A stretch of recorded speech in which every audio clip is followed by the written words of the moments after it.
We're counting down the 5 worst SUVs experts warn buyers to avoid in 2026. From models plagued by spiraling repair bills and endless recalls, to new tech that leaves drivers stranded, each entry on this list earned its spot through a mix of low reliability, steep depreciation, and major safety concerns.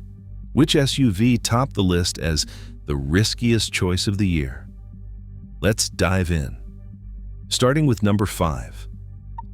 Sliding into the countdown at number 5, the 2026 Ford Explorer stands out for all the wrong reasons. Owners report a laundry list of headaches, starting with a predicted reliability score of just 1 out of 5 from Consumer Reports. That is not a typo. Consumer Reports' latest survey, with data from hundreds of thousands of drivers, ranks the Explorer near the bottom for mechanical dependability. Over the past 2 years, more than 250 complaints have landed on carcomplaints.com, most targeting transmission leaks, rough shifting, and sudden power loss, sometimes before the odometer even hits 20,000 miles. One owner described a transmission leak at just 15,000 miles, followed by a $4,000 repair bill. The Explorer's record with the National Highway Traffic Safety Administration does not inspire much confidence either. As of June 2026, there are more than a dozen open recalls, including issues with suspension components and persistent electrical gremlins.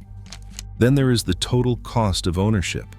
Ford's midsize SUV racks up an average of $11,200 in maintenance, fuel, and insurance over 3 years, about $2,400 more than a Honda Pilot. Depreciation hits hard too, with the Explorer losing 38% of its value in just 36 months. Even the infotainment system cannot catch a break, freezing or rebooting mid-drive, according to Consumer Reports testers. For anyone eyeing a new or used Explorer, checking the VIN for open recalls is not just smart. It is essential. Jeep's Compass rolls into 4th place for 2026, and it is not just the badge that should give buyers pause. The Insurance Institute for Highway Safety handed the Compass a poor rating in the moderate overlap front crash test. That is the lowest score possible. And it is a red flag in a segment where rivals like the Toyota RAV4 and Honda HR-V both earned top marks. But the trouble does not stop at the crash lab. As of mid-June, the Compass racked up over 8 open recalls, many tied to powertrain and steering failures. The National Highway Traffic Safety Administration database tells the story. There are recurring issues with engine stalling, transmission slips, and steering that can lock up without warning.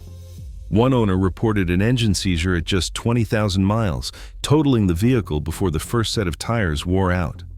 Depreciation hits hard too. Kelley Blue Book projects the Compass will lose 45% of its value in 3 years, almost half gone before the warranty's even up. The 3-year total cost of ownership sits at $12,500, outpacing the class average by more than $3,000. That is thanks to higher insurance premiums, above average maintenance costs, and a thirstier than expected real-world fuel economy. While the infotainment system only delivers minor headaches, the real pain comes from the Compass's structural flaws and wallet-draining ownership experience. For shoppers considering new or used, the numbers add up to one conclusion: look elsewhere, if safety and value matter. At number 3, the Chevrolet Blazer EV earns its spot not for old-school mechanical flops, but for a new kind of headache: software gone rogue. In March 2025, General Motors pulled the plug on every Blazer EV sitting at dealerships, issuing a nationwide stop sale after a flood of owner complaints. The culprit was over-the-air updates that were supposed to make things better. Instead, they left hundreds of new owners stranded. More than 150 drivers reported charging failures, frozen infotainment screens, and sudden loss of power, often right after an automatic update. Some owners even found themselves stuck at public chargers, unable to restart the car, waiting hours for a tow. One Consumer Reports member described being towed 3 times in 6 months after the Blazer's software bricked the charging system at just 5,000 miles. The problems do not stop with software. On paper, the Blazer EV looks like a decent deal, with an EPA-rated range of 95 miles for the base model. But real-world tests from Consumer Reports and independent fleets tell a different story. Most owners are seeing closer to 80 miles per charge, sometimes less in cold weather. That range shortfall means more time spent searching for chargers and more stress on already shaky software. Meanwhile, the 3-year total cost of ownership reaches $13,000 thanks to higher-than-average maintenance and insurance, plus depreciation that erases 40% of the Blazer's value in just 3 years. For shoppers drawn in by the promise of a futuristic badge and hands-free updates, the Blazer EV is a harsh lesson in how quickly technology can turn from selling point to nightmare. With a composite score of 24 out of 100, it lands squarely in 3rd place and leaves plenty of buyers wishing for a simple, reliable ride.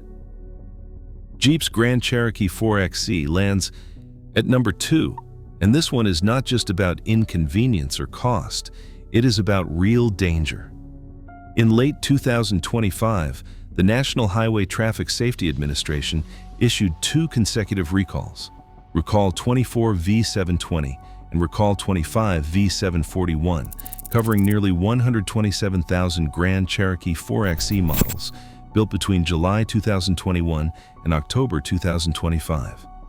Both recalls point to the same root cause: high-voltage battery packs supplied by Samsung SDI with damaged separators inside the cells. When those separators fail, internal shorts can trigger thermal runaway, and in at least 19 documented cases, full-blown vehicle fires. The risk is not theoretical. Stellantis engineers confirmed 9 fires even after the first recall's software fix was applied. The second recall expanded the scope and admitted the earlier solution did not work. Jeep's interim guidance to owners is blunt: keep the battery depleted, do not recharge, and always park outside, nowhere near buildings or other vehicles. The reason? Fires have happened both while driving and while parked, sometimes overnight. For owners, the impact is immediate and severe. The hybrid system's main advantage, electric-only driving, is effectively gone. Fuel savings evaporate, and the resale value tanks with an open recall and a battery you cannot safely use. Final repairs are still in development with no clear timeline, leaving thousands in limbo.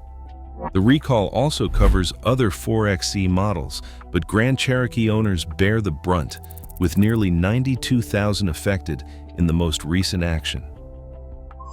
With a composite score of just 22 out of 100, the Grand Cherokee 4xe's combination of unresolved fire risk, ineffective fixes, and daily safety warnings pushes it to the edge of the worst and sets the stage for what is still to come. Nothing in the 2026 SUV market falls harder than the GMC Acadia. Consumer Reports gives it a reliability score of just 14 out of 100, the lowest of any new SUV this year, and it is worse than last year, when its numbers were already dismal. That is not just a statistical fluke. This verdict comes from more than 380,000 owner surveys, and the complaints keep piling up. The Acadia racks up over 15 open NHTSA recalls as of June 2026, covering everything from transmission leaks to power steering failures and electrical system meltdowns. Owners have filed more than 300 complaints in just the last 3 years, describing breakdowns that leave families stranded and electronics that flicker off at highway speed. One Consumer Reports respondent summed it up: the transmission failed at 10,000 miles, and their family was stuck on the interstate for hours. The numbers get even uglier when you look at the cost of living with this SUV. The average 3-year total cost of ownership for the Acadia is $12,900. That is $3,400 more than a Honda CR-V, and it does not buy you peace of mind. RepairPal estimates more than $3,200 in maintenance and repairs over 3 years, while insurance runs higher than most rivals. Fuel economy lags behind, with EPA estimates at 22 miles per gallon, and owners often report even less, and depreciation is brutal. Kelley Blue Book projects the Acadia will lose 42% of its value in just 3 years. That is nearly half your investment gone before you even finish paying it off. Even the tech cannot save it. The Acadia infotainment system is infamous for Bluetooth failures and system freezes. One owner called it Bluetooth hell. But the real issue is safety and reliability. With a composite score of just 18 out of 100, the Acadia lands dead last across every weighted metric. For anyone considering a new or used Acadia, the best advice is simple. Run the vehicle identification number through the NHTSA recall database and look for alternatives. The Honda CR-V and Toyota Highlander both outperform the Acadia on every count: reliability, cost, and resale value. When the numbers are this bad, there is no reason to gamble. Across all 5 entries, one pattern stands out. Automakers still release sport utility vehicles with glaring reliability and safety gaps, even in 2026. For buyers, smart research isn't optional. It's critical. The wrong sport utility vehicle isn't just costly, it's a risk you live with every mile. Which model shocked you most?